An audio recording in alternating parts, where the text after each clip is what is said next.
নমস্কার দর্শক বন্ধু, তো বকেয়া ডিএ নিয়ে গুরুত্বপূর্ণ আপডেট এবং খবর চলে এসেছে। তারপর খবর শিরোনামে দেখতে পাচ্ছেন যে আদালতে কিন্তু ভুল তথ্য দিয়েছে রাজ্য সরকার। ডিএ মামলা নিয়ে গুরুত্বপূর্ণ তথ্য সামনে চলে আসলো।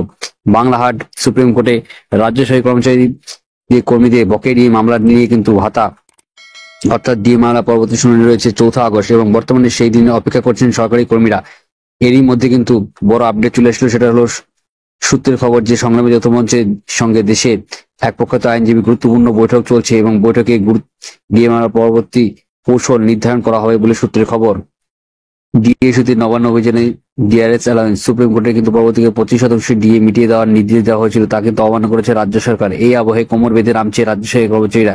এই আবহে বৈঠকটি বিশেষ করে গুরুত্ব পাচ্ছে। সূত্রের খবর যে কনফারেন্স কলের মাধ্যমে কিন্তু সংগ্রামী যৌথ মঞ্চের ওই বৈঠক, সেখানে বৈঠকের সঙ্গে অন্যান্য আইনজীবীরা কিন্তু সেখানে উপস্থিত থাকবেন।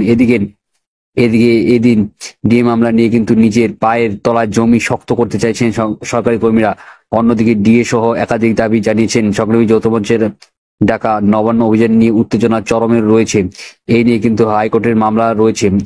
মঞ্চের আহ্বায়ক ভাস্কর ঘোষ অভিযোগে জানান যে রাজ্য পুলিশ এবং কলকাতা পুলিশের এবং রাজ্য সরকারের তরফে কলকাতা হাইকোর্টের তাদের নবান্ন অভিযান সম্পর্কে ভুল তথ্য দেওয়া হয়েছে। ভাস্কর বাবু দাবি করেছেন যে এই অভিযান 28 জুলাই অনুষ্ঠিত হওয়ার কথা ছিল।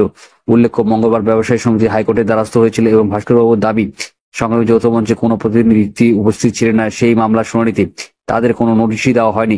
তবে আদালতে সরকারের দাবি যা করছে যে তাদের নোটিশ পাঠানো হয়েছে বলে অভিযোগ। আদালতে এই অভিযোগ ইমেল মারফতে আইডিতে পাঠানোর কথা বলা হয়েছে, সেটিও ভুল তথ্য দিয়েছে রাজ্য সরকার।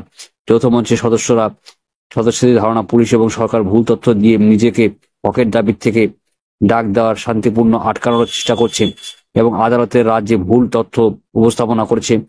এই পরিকল্পনার জন্যই কিন্তু নতুন করে হাইকোর্টে কিন্তু পৌঁছাচ্ছে সংগ্রামী যৌথ মঞ্চরা এবং সুপ্রিম কোর্টে যে আদালত অবমাননা মামলা হবে সেখান থেকে কিন্তু রাজ্য সরকারি কর্মচারীরা কিন্তু জোর বেঁধে নামছে। তো তাই রাজ্য সরকারের জয় অব্যাহত এবং খুব শীঘ্রই কিন্তু আপনারা 25% সঙ্গে আরো বাড়তি কিছু ডিএ পেয়ে যাবেন। আশা করছি আজকে ভালো লাগছে। লাইক করবেন, শেয়ার করবেন, সাবস্ক্রাইব করে বসে। জয় হিন্দ, বন্দে মাতরম। ধন্যবাদ ভিডিও দেখার জন্য।